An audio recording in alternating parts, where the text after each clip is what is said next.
Stop me if you've heard this one before. I like Jesus, but I don't like Christians. I can't tell you how many times I've heard somebody say that. Gandhi said it. Bill Maher said it. Jesus as a philosopher is wonderful. There's no greater role model, in my view, than Jesus Christ. It's just a shame that most of the people who follow him and call themselves Christians act nothing like him. Most of them? Your uncle, who's never had a philosophical thought in his entire life, has said this. Everyone who isn't a Christian seems to like Jesus while not liking the people who claim to be following his teachings. So you and me, we're gonna figure out why that is. Is this critique right? Are modern Christians living radically differently from Jesus? To do this, we're going to look at the life and teachings of Jesus and see where Christians have departed from them over the past 2,000 years. We're also going to take a look for areas of overlap. Are the differences between Jesus and modern Christianity really as big as some people are claiming? To do this comparison, we're only going to be using the 4 gospel accounts of Jesus' life. Although Jesus has a lot to say in the book of Revelation, I feel like those from outside of Christianity are more likely to be skeptical of the words attributed to Jesus after his resurrection, so we won't be using those, just the gospels. Let's start off with what I think is the main difference people are referring to.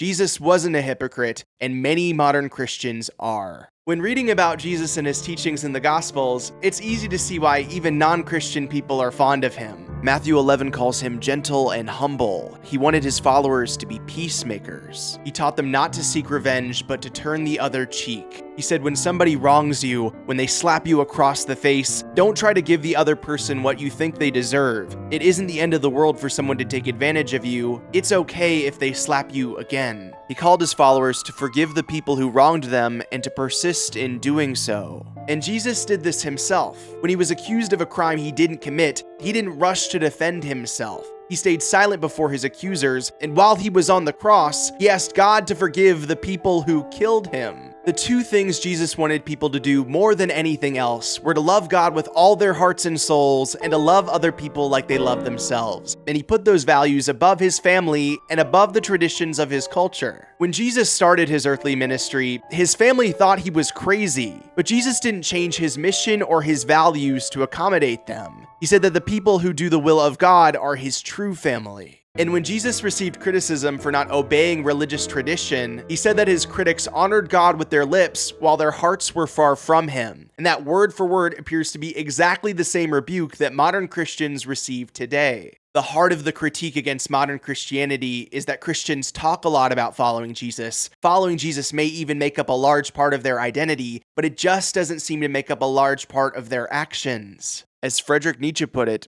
there was only one Christian, and he died on the cross. I myself am a Christian, and I think Nietzsche is going too far with that statement, but I think it's undeniable that modern Christians like me often contradict Jesus' teachings in major ways. We don't live like Jesus. Modern scholarship in religious studies suggests that humans are naturally attracted to religion, so much so that the fact that any of us are atheists at all is actually a bit remarkable. Because of that, the best predictor of whether a society will be religious or not happens to be the extent it's exposed to sincere and sacrificial displays of religious practice. When people see others sacrificing for what they believe, when they see church attendance, giving, volunteering, and public service, they see proof that the people doing those things aren't hypocrites, that those religious practitioners really believe what they say about God, and as a result, the people observing them are more likely to believe in God themselves. And the life of Jesus is a perfect example of this. When people see him giving up everything, dying on a cross for what he believed in, they can't help but admire Jesus. And while Jesus instructed his followers to do this too, to sacrifice and suffer for his teachings even unto death, most people today don't see Christ-like sacrifice from Christians, but instead, hypocrisy.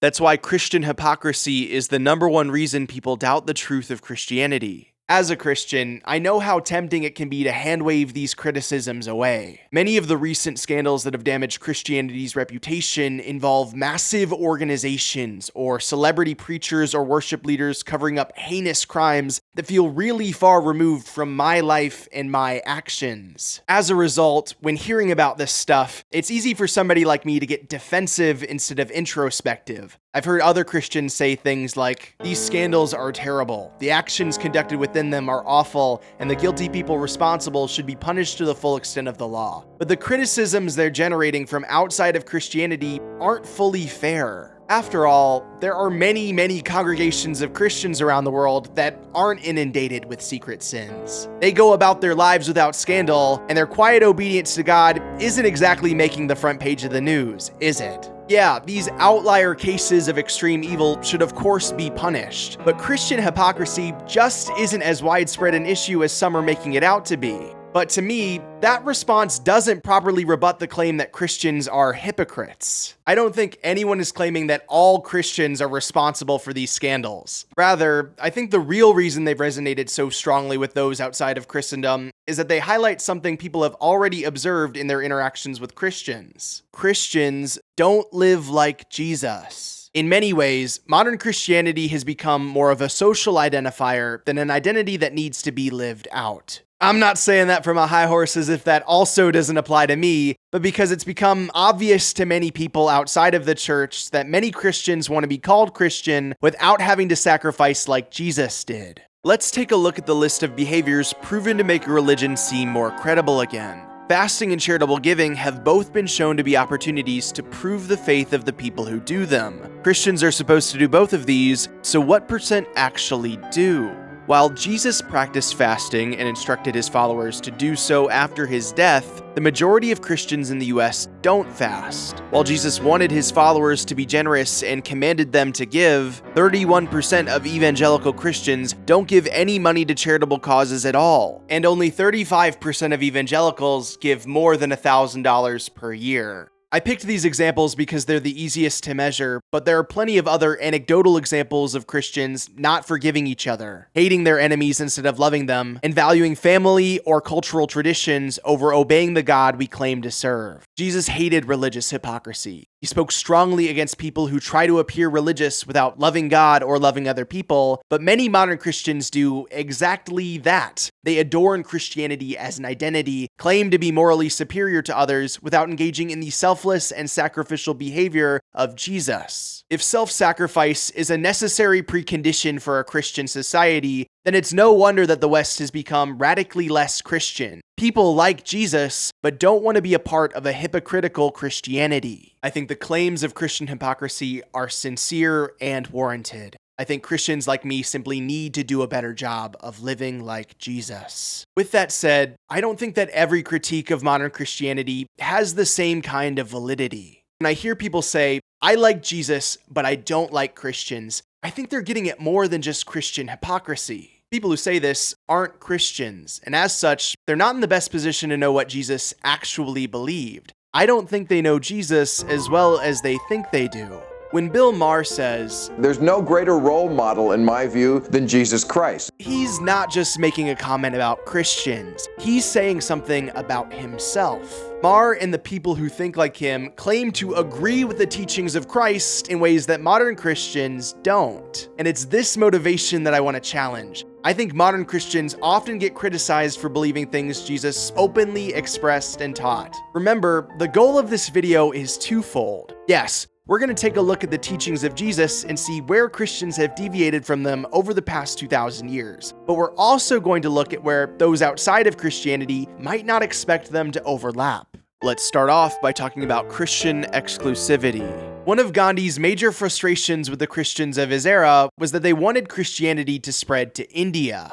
Why should a Christian want to convert a Hindu to Christianity, he says? Why should he not be satisfied if the Hindu is already a good or godly man? And the reason for that is pretty simple. Jesus wanted people to convert to Christianity. Jesus himself was an avid evangelist. He preached for people to repent of their sins and encouraged them to turn to God. And Jesus didn't think that he was the only person that was supposed to be preaching. He instructed his followers to do the same. During the time before Jesus' death, he sends out 72 individuals to win people over to God. He tells the 72 that if people don't listen to them, if they ignore or reject their message, those people will fall under God's judgment. With these verses alone, we see a major discontinuity between Jesus and people like Bill Maher. Marr claimed that there's no greater role model than Jesus Christ, that he has no problems with Jesus, and his issues with Christianity lie solely with the hypocritical people who practice the religion. But as we've already seen, a surface-level investigation into what Jesus actually believed shows that to be completely incoherent. Bill Maher is an atheist. He doesn't believe that a God exists and is quick to make fun of the people who do. You're allowed to have your opinion that a Palestinian 2,000 years ago walked on water and did magic tricks and he's really still his own father and all that stuff. That's fine, you can have whatever opinion you want, but I also have the opinion that that's ridiculous, that it's anachronistic, this is the 21st century. My opinion is just as valid as your opinion, and my opinion is you're nuts. But Jesus wanted people to believe in God.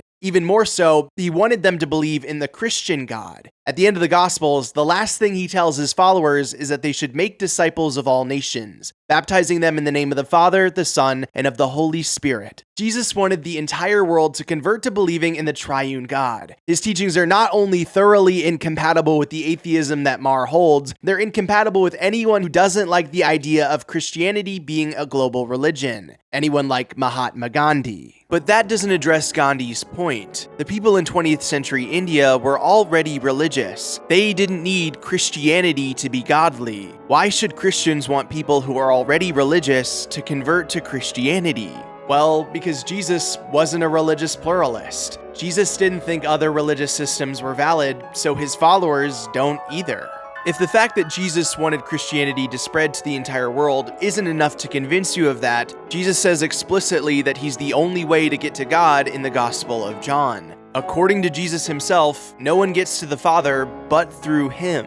Many people dislike modern Christians because they believe that one can only be in right standing with God through Jesus. But the only reason that Christians believe that is because Jesus himself taught that. People like Gandhi and Marr claim to be big fans of Jesus because they like his moral teachings, they like the aesthetic of Jesus' devotion to humanity, while completely ignoring what Jesus taught about who God is and how we should be in right relationship to him. So in reality, many of the people who don't like Christian evangelization or exclusivism are just as hypocritical when it comes to Jesus as the Christians that they criticize. Gandhi opposed the spreading of Christianity to India in large part because he cared more about preserving the traditions of his culture than he did about caring for the poor. In this quote, Gandhi is upset at a missionary for demolishing a temple in an area stricken with poverty. He was angry that the traditions of India were being removed, while seeming to be completely indifferent to the needs of the poor being met. This attitude is, of course, about as far from the teachings of Jesus as it can be.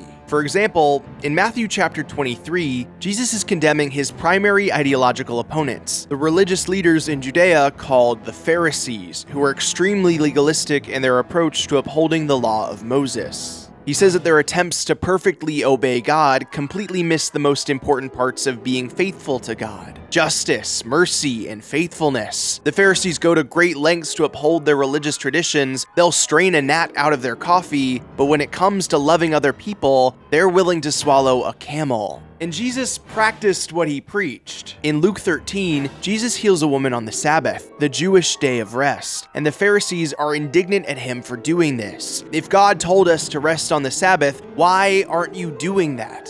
Jesus, in turn, gets upset with them. The religious tradition obviously wasn't meant to keep people from helping others. According to Jesus, the Pharisees' derision at the healing of this woman was deeply wrong, and the breaking of their tradition was good. So when Gandhi said that he liked Jesus but didn't like Christians, when he couldn't understand why Christians would want to bring Christianity to India, and when he cared more about destroyed temples than the needs of the poor being met, Gandhi was the one acting differently from Jesus, not the modern Christians he spoke so ill of. With that said, Gandhi is far from being the only person to neglect Jesus' teachings on giving to the poor. As I said earlier, many people have no problem calling themselves Christians while giving away nothing, despite the clear teaching of Jesus that they should. That leads us to the second major deviation between Jesus and modern Christians that we're going to talk about today.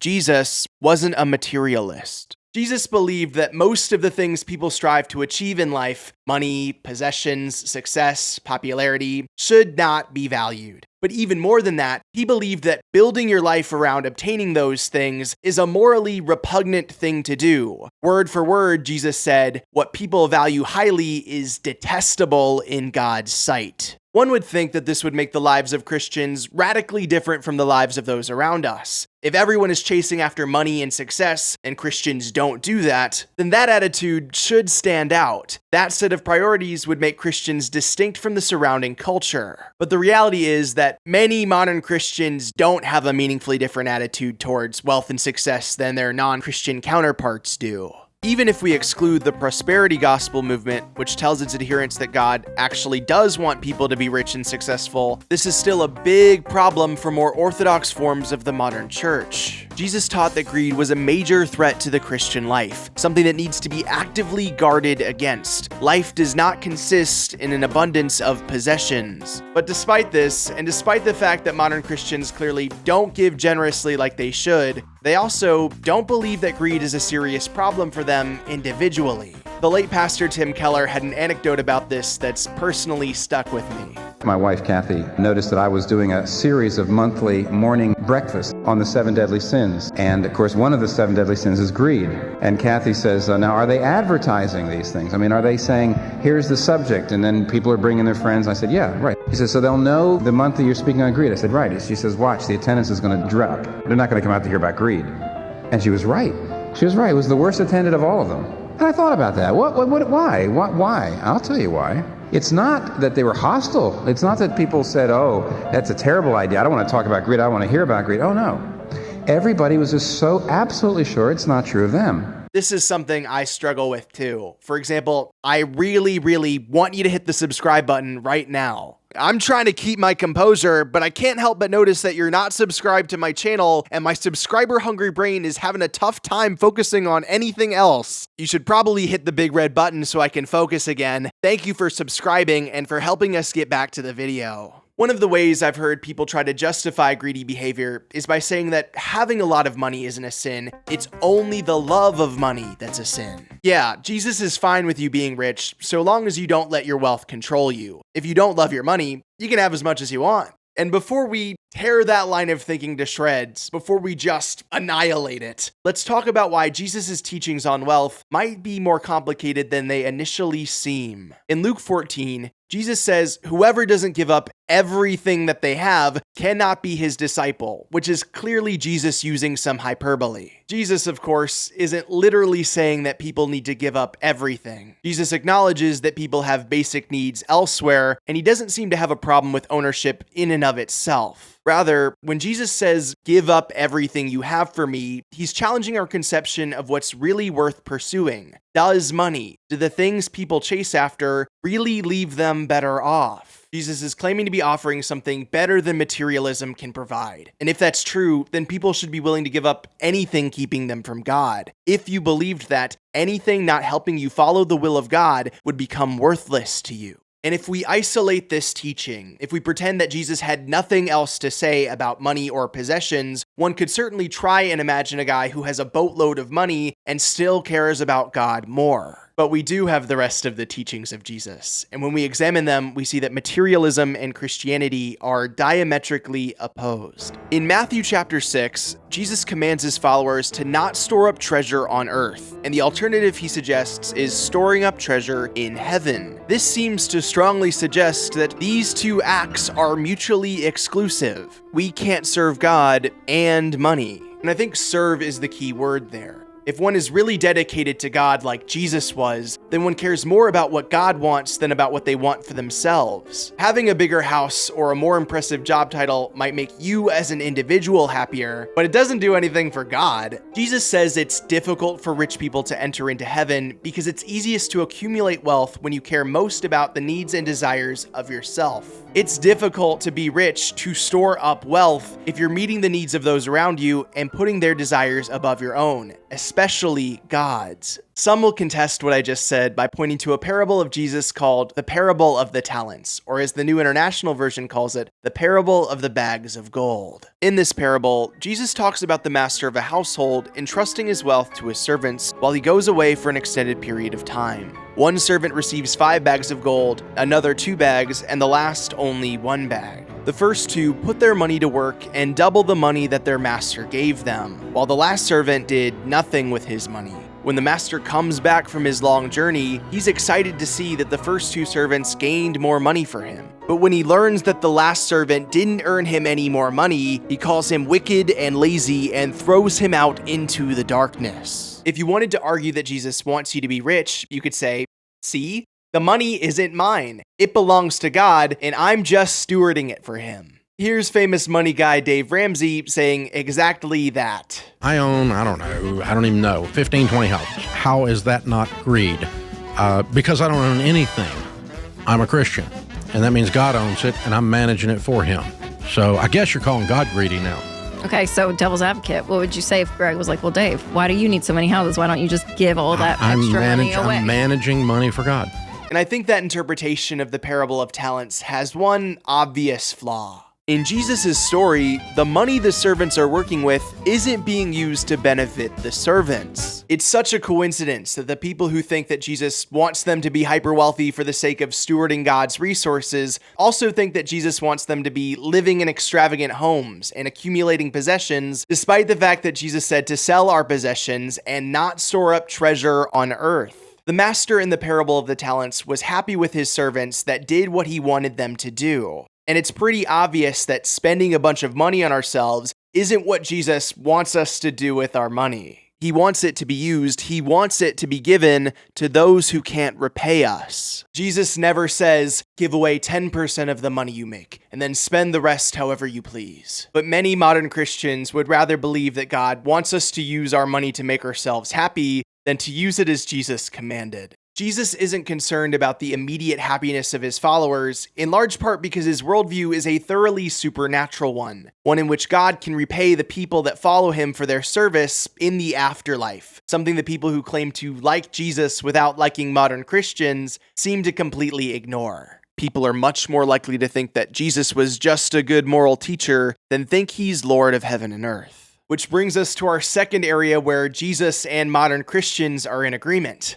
That being the belief that Jesus is God. In the Gospels, Jesus is obviously not a normal person. He can control the weather. He has awareness of things he can't obtain through the physical senses. In this passage, he can see a man named Nathanael under a tree despite not being anywhere near him. Jesus is recorded as casting demonic entities out of people and healing untreatable sicknesses at his will, and he can give other people the ability to do the same. As much as Jesus instructed his followers to give to the poor, he thought that there was something even more important for them to be doing. In John chapter 8, before Jesus dies, one of his female disciples, called Mary of Bethany, breaks open an expensive bottle of perfume worth a year's wages and wipes Jesus' feet with it in an act of adoration. Judas Iscariot, the disciple who betrayed Jesus, claimed to be upset that this perfume wasn't sold and given to the poor. After all, isn't that what Jesus commanded us to do? To sell our possessions and give to the poor? Well, not if those possessions can be used to fulfill the will of God in a better way. And Jesus thought his adoration was more important, fulfilled the will of God more completely than giving to the poor. Jesus saw himself as being worthy of humanity's ultimate devotion. He claimed that if anyone loves their father, their mother, their son, or their daughter more than him,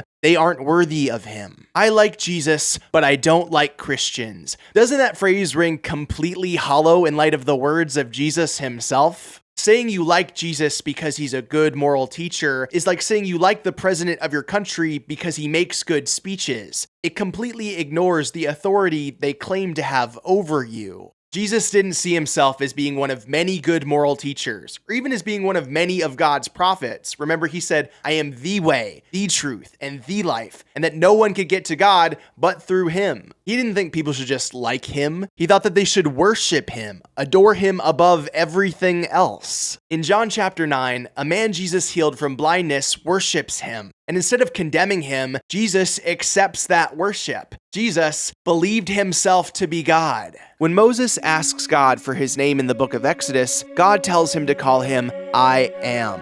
And in the Gospel of John, Jesus uses this divine name, I Am, for himself. Towards the end of the Gospel of John, Jesus' disciple Thomas calls him God, and once again, Jesus doesn't condemn him. He thought it was appropriate for him to do that. And regardless of what you personally think about Jesus, it's clear that Jesus wouldn't have seen the label good moral teacher as being an accurate description of himself. He clearly thought of himself more highly than that, and Christians mirror the words of Jesus when they call him God. I think the fact that Jesus thought so highly of himself makes his life of self-sacrifice even more impressive. Jesus asks a lot from his followers, but he never asked them to do something he wasn't willing to do himself. Never asked them to give up something he wasn't personally willing to give up. Never asked them to bear shame he wasn't willing to bring on himself. Despite this, I don't think many modern Christians have the same eagerness to humble themselves or to serve other people. I think it goes beyond just a lack of financial charity. I think many modern Christians like me deviate from Jesus through our self-centeredness. In the Gospel of John, one of the last things Jesus does before his crucifixion is washing his disciples' feet.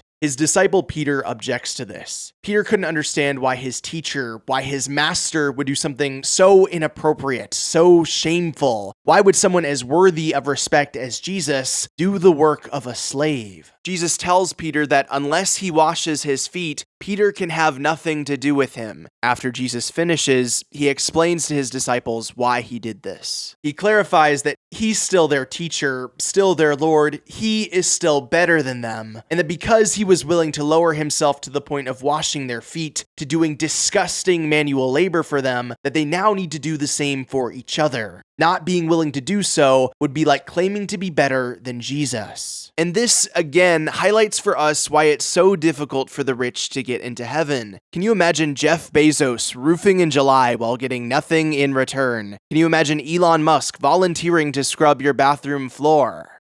No, of course not. They think they're above that. Sure, they might be willing to do some performative acts of service, or even to write large checks towards charitable contributions. But when it comes to giving so much it would hurt their quality of life, or doing things they think are beneath them, they aren't going to do anything they feel uncomfortable doing. But Jesus believes that he should be worshipped and that he is God, while also saying he came to serve and not be served. Jesus thinks that not putting others above yourself isn't just selfish, it's an attempt to view yourself more highly than him, to say that you deserve more than Jesus. Jesus' service to others wasn't performative. It came out of a real compassion for the oppressed. That compassion was so strong, Jesus viewed acts of service done to the least of these as being done to God. But he also thought the inverse was true. He says that choosing not to feed the hungry, not to show hospitality to strangers, to fail to provide for the poor, or to look after prisoners is to morally wrong God. And I think this is a large part of where Christians today aren't living like Jesus. According to Lifeway research, only about 30% of Christians regularly attending church do any kind of volunteering at all, church-related or not. Again, I'm not trying to pretend like I'm above this or any of the hypocritical stuff we've talked about today. I'm a Christian. I call Jesus my God, and I say that I want to follow his teachings. But like a lot of modern Christians, I often choose not to do the things he's explicitly said to do. I know that Jesus wants me to spend time taking care of those who can't repay me, and instead of doing that, I often treat it as if it's optional, when according to Jesus, it isn't. I'm part of the reason people like Jesus, but not Christians. I understand why Christians get defensive at that statement, and I've already outlined some of the reasons I think it overestimates the difference between Jesus and modern Christians today, and trust me, we have one more big one coming up here in a second, but I don't think that means the criticisms behind the statement are completely unfair. The truth is that modern Christianity takes some of the commandments of Jesus to take super seriously and treats other commandments with ambivalence. We know that Jesus has asked us to put the will of God before our own, to live as humble servants. We know that he's asked us to treat our money and possessions as if they aren't our own and to actively meet the needs of the oppressed people around us. We know that God has good reasons for asking us to do those things, and we know that if we did them, if we lived like Jesus, more people would want to be Christians. And instead of getting defensive, I think we should acknowledge that there's some very real truth to the criticism we've received. More than that, we should repent to God and change our ways before Jesus is the one to criticize us. But that exact idea, that last line I just finished saying, is a teaching of Jesus that almost everyone outside of Christianity cannot stand. And I think many of the people who say they like Jesus but don't like Christians have no idea that this doctrine that they hate wouldn't exist without Jesus. They don't know that Jesus believed in hell. Jesus didn't feel like he had to help everyone he came across who was suffering. When he goes to his hometown in the Gospel of Luke, he tells them that he doesn't have to heal or perform miracles there. He references the prophets Elijah and Elisha and says that God didn't send them to end every instance of suffering in the land of Israel, implying that he doesn't have to either. This is because Jesus believed that people deserve some of the suffering they receive. Jesus didn't teach that people are naturally good. He taught that out of the heart, out of human nature, come the evils humanity experiences: sexual immorality, theft, murder, adultery, greed, malice, deceit, lewdness, envy, slander, arrogance, and folly. These things don't just happen on accident. They would not be prevented under better environmental circumstances, but happen because human nature is broken. And sure, we can want to do good, even enjoy doing so, but according to Jesus, it's also human nature to want to do evil. Because of this, although Jesus was a compassionate man, I would dare say the most compassionate man to ever live, he didn't think God owed people better lives. The moral standard Jesus believed was necessary to be in right relationship with God was absurdly high. He taught that the act of insulting someone is enough to condemn a person. He said that looking lustfully at another person is the equivalent of committing adultery with them in your heart, and that it would be better for you to gouge your eyes out than to look on another person lustfully. He taught that divorcing someone is just as morally wrong as cheating on them, and because humanity chooses to do these evils all of the time, sure, God still loves them, sure, God still actively cares about them, but according to Jesus Christ, humanity doesn't deserve that. Because of this, Jesus wasn't working towards some kind of spiritual equality for all people. Everyone likes it when Jesus says that we should be more generous, but many people don't like it when Jesus says that generous people will receive more from God than people who aren't generous. Jesus said that in the spiritual economy, whoever has will be given more, and whoever doesn't have, even what they have will be taken away from them. Yes, Jesus said that God sent him as a gift for the entire world, but Jesus never said that everyone would be saved through him. He said that those who believe in him will be saved. But Jesus made no such promise to the people who don't believe in him. People think of Jesus as this lovey-dovey sap who wanted a feel-good utopia for everybody, but Jesus didn't want that at all. Jesus' own words were, "Do not suppose that I have come to bring peace to the earth. I did not come to bring peace, but a sword." Jesus is talking in this manner, using this harsh language because, like modern Christians, like the non-denominational pop-up church you've got within 15 minutes of your home, Jesus unapologetically believed that God was going to judge the world. We've already discussed how Jesus taught that believing in him specifically was necessary to avoid that judgment, but he had much more to say about it than just that. Remember the servant from the parable of the talents who did nothing with what his master gave him? The master throws him into darkness, into a place of weeping and gnashing of teeth. Jesus taught that life is a gift from God, meant to be lived for God, and that God isn't going to take kindly to people choosing to live according to their own desires instead of in obedience to him. And Jesus taught that it's not just the people who reject his preaching that are going to be judged by God, but the people who reject his followers' preaching as well. When Jesus sent out his disciples to preach, he told them that the cities that reject them, that reject what they had to say about God and Jesus, would fall under the wrath of God. Jesus said that when the final judgment of God comes, it'll be more bearable for Sodom and Gomorrah, cities that were so sinful that God rained down fire from the sky to kill their residents, than it'll be for the people who reject the message of his evangelists. That's how seriously Jesus took the rejection of his teachings. You might be thinking that Jesus only wanted really bad people to be punished. Surely Jesus didn't want the average person to fall under the wrath of God, but Jesus did want that. He said that many people are heading towards their destruction, and the road to life is narrow, and only a few find it. So what did Jesus think this judgment, this punishment of God would look like?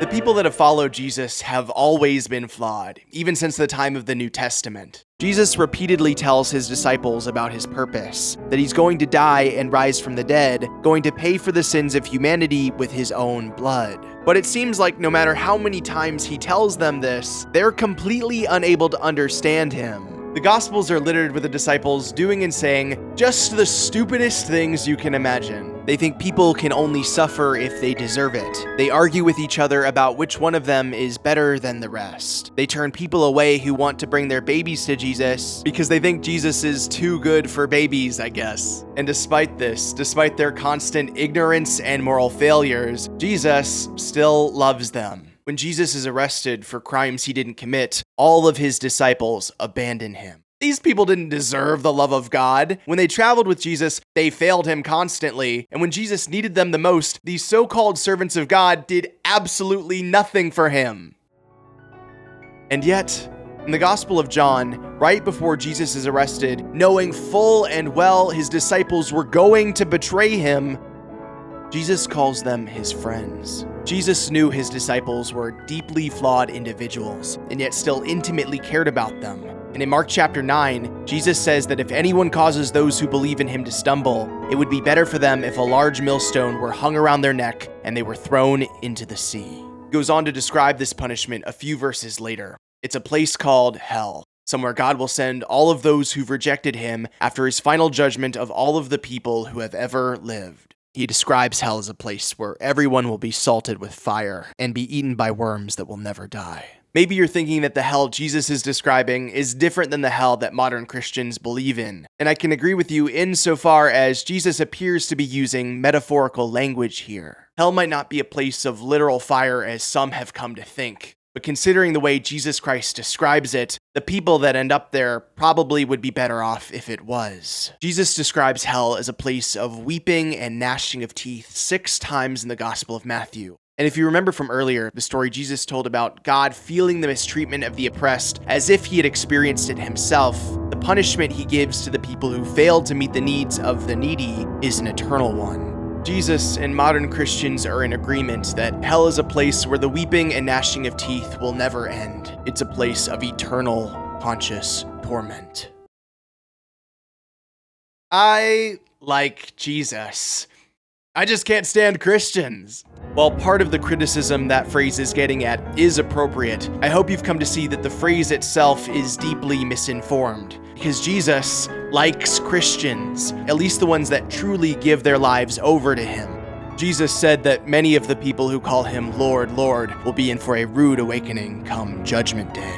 But Jesus is patient with the people who truly follow him, for whom Christianity is more than a social identifier. At the end of the Gospels, Jesus appears again to the disciples many times. He forgives them of the wrong they've done. Jesus' disciples still weren't perfect, but they wanted to obey him. And despite their flaws, Jesus still called them his friends. Modern Christians need to be better. That much isn't up for debate. But Jesus said that everyone who believes in him will receive eternal life. And the people that think that they can like Jesus without liking modern Christians probably need to repent of their sins. If you liked that video, I'm excited to tell you that you can click the video on screen and be transported to another video I think you're gonna like just as much. If you'd like me to keep making videos like this, the easiest way for me to see that is if you subscribe to the channel. So give the big red button a click if you'd like to see more.